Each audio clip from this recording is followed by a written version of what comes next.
Murder can stem from passion or premeditation, each driven by some form of reasoning, even though it may not be rational. However, when a murder is committed simply because the killer desires to kill with no clear motive, it becomes a chilling and senseless act.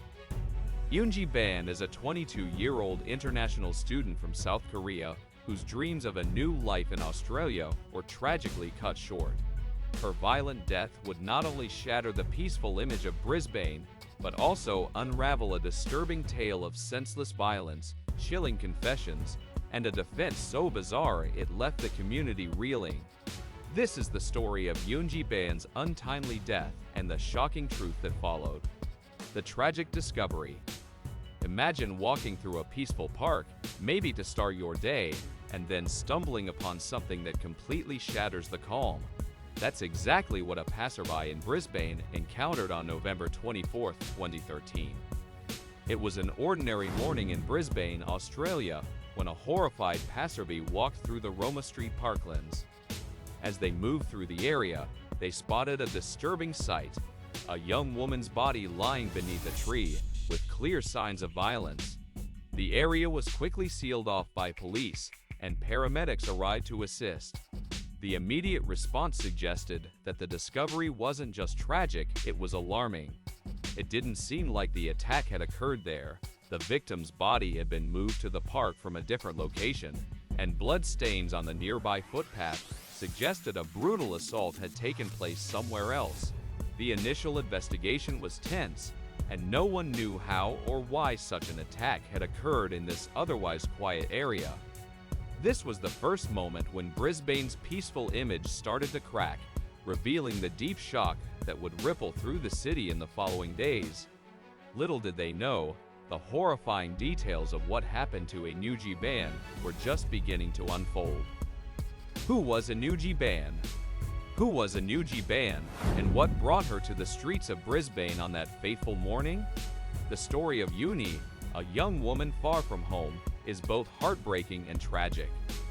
Eunji Ban was just 22 years old when she moved from South Korea to Brisbane in October 2013. She had come to pursue her studies in English at English Unlimited, eager to build a new life in Australia and improve her language skills. Eunji had already begun to make a name for herself as a motivated, kind, and hard-working young woman.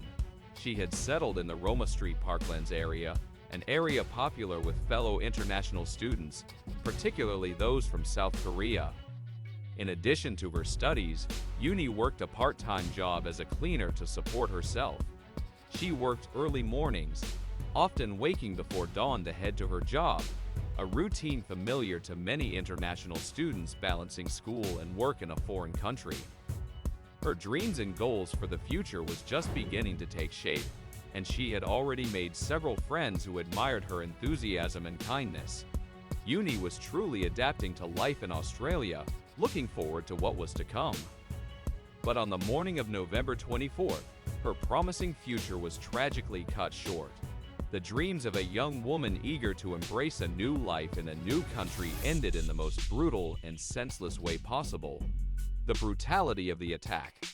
When you think of a violent crime, you might picture something chaotic and dangerous, but what happened to Eunji was calculated and utterly chilling. Eunji's attacker was a 19-year-old named Alex McEwen, who had been out drinking with friends the night before. As the night stretched on, Alex began to share disturbing thoughts with his friends, openly confessing to wanting to kill someone for no reason other than the urge to do so. His friends didn't believe him at first, but Alex's words would prove to be chillingly true.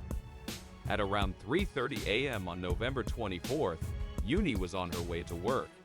She walked along the quiet streets near Brisbane CBD, unaware of the man lurking nearby.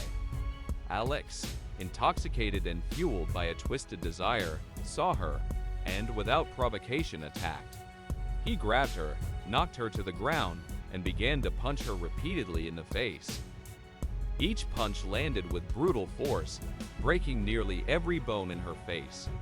Eunji fought back, gasping for breath, but Alex was relentless. He even shouted horrendous things like, "Die, you bitch, die." Alex didn't stop there. After the brutal assault, he tried to move her body but couldn't lift her. Instead, he dragged Eunji's lifeless body across the ground, leaving a trail of blood.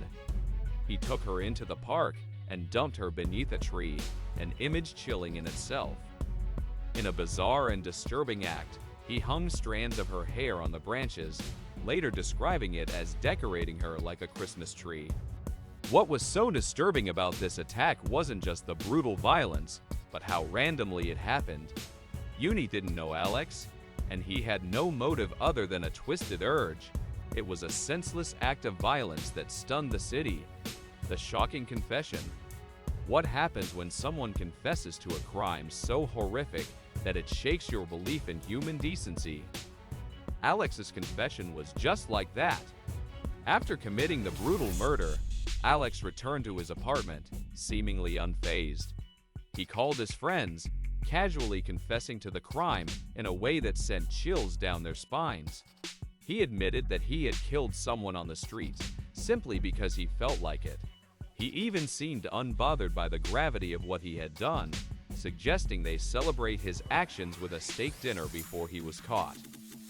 At first, his friends didn't take him seriously. But the next day, when they heard about the discovery of a woman's body in the park, they began to piece things together. Alex showed up at a local hospital with a broken hand, which seemed to match the injuries he had sustained during the attack. Realizing the truth, Alex's friends reported him to the police, and the investigation quickly zeroed in on him.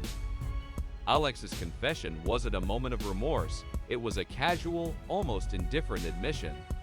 His lack of empathy and nonchalance about taking a life is a testament to his chilling detachment from the crime. The arrest and the bizarre defense. Imagine confessing to a crime so casually it feels more calculated than remorseful, and following it up with excuses so surreal they sound like scenes from a low-budget horror film. Just 2 days after Eunji Ban's brutal murder, police arrested Alex McEwen. Unlike many suspects who panic or attempt to escape, Alex offered no resistance. He didn't run, didn't request a lawyer, and during questioning, he openly confessed to the crime. The calmness with which he detailed his actions was as unsettling as the horrific nature of the crime itself. Eunji's parents, devastated by the news, arrived in Brisbane on November 26, 2013, to claim their daughter's body. Instead of a joyful reunion, they faced the unspeakable heartbreak of seeing their daughter's remains disfigured by the violence of the attack. The Korean community in Brisbane, outraged and grieving, came together to demand justice for Eunji. Women in particular voiced their fears and frustrations, feeling vulnerable in public spaces where safety should be a given. As the case progressed, Alex's defense took a strange and disingenuous turn. Though he admitted to killing Eunji, he pleaded not guilty to murder, claiming he was suffering from schizophrenia, a defense that immediately raised eyebrows. Schizophrenia, a severe mental illness, can alter perception and lead to erratic behavior, but Alex's claim lacked credibility. Investigators and mental health experts scrutinized his past, and friends described him as a laid-back young man with no apparent signs of mental illness. A psychiatrist testified that schizophrenia doesn't suddenly appear without warning. It typically develops gradually, with noticeable symptoms over time. By 2016, Alex's lie unraveled. He confessed during a psychiatric evaluation that he had faked symptoms of schizophrenia to avoid standing trial. His reasoning: he wanted to protect his mother from the emotional pain of seeing him face justice, a selfish attempt to deflect accountability for a murder that shattered another family's life. When his first defense fell apart, Alex turned to an even more bizarre narrative. He claimed he had been possessed by a demon named Jazzy at the time of the murder. According to Alex, this goat-headed, hairy creature had haunted him since his teenage years, coinciding with his discovery of jazz music. He claimed Jazzy had taken control of his body, forcing him to commit the heinous crime. The story was so fantastical, it seemed designed to distract rather than explain. Psychologists and prosecutors dismantled his claims. Mental health evaluations found no evidence of psychosis or possession, only a disturbing willingness to concoct elaborate lies. Even more chilling was the detail Alex admitted during the investigation. He had decorated a tree near Eunji's body with her hair, likening it to a Christmas tree. This grotesque act underscored the prosecution's argument that Alex acted with full awareness and deliberate cruelty. The calculated staging of the crime scene and the disturbing lack of remorse painted a chilling portrait of a killer who knew exactly what he was doing. Neither the court nor the public bought his absurd excuses, and his attempts to evade accountability only deepened the tragedy of Eunji Ban's senseless death. The verdict and aftermath. What happens when justice is served, but the loss still lingers? For Eunji Ban's family, the verdict brought some closure, but could never erase the deep scars of their unimaginable loss. After years of delays and emotional strain, the trial of Alex McEwen finally concluded in 2018. The jury deliberated for just one day, swiftly reaching a unanimous verdict: guilty of murder. McEwen was sentenced to life imprisonment, with a minimum of 20 years to be served before he could apply for parole, a standard term under Queensland law for such a heinous crime. McEwen's reaction to the sentence was chilling. He displayed no remorse, staring coldly ahead as the verdict was read, devoid of emotion or acknowledgement of the pain he had caused. For Eunji's family, his lack of humanity only deepened their grief. Eunji's parents had traveled from South Korea to Brisbane, hopeful for a joyous reunion with their daughter, only to be met with the devastating task of claiming her body.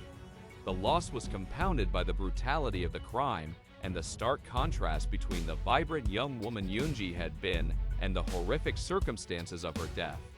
The Korean community in Brisbane rallied around Eunji's family, their grief turning into a call for justice and safety for vulnerable individuals. While the legal system delivered a verdict, the emotional wounds it sought to address would take far longer to heal. For Eunji's family, no punishment could ever fill the void left by her senseless murder, but their courage in facing the trial ensured her story would not be forgotten. Justice may have been served, but Eunji Ban's legacy serves as a stark reminder of the dangers faced by vulnerable individuals in foreign lands. Her story became a catalyst for greater awareness, while her family's resilience in the face of unimaginable grief inspired a community to stand together against violence. Share Eunji's story to raise awareness and help create safer communities. Let's honor her memory by working together for justice and change.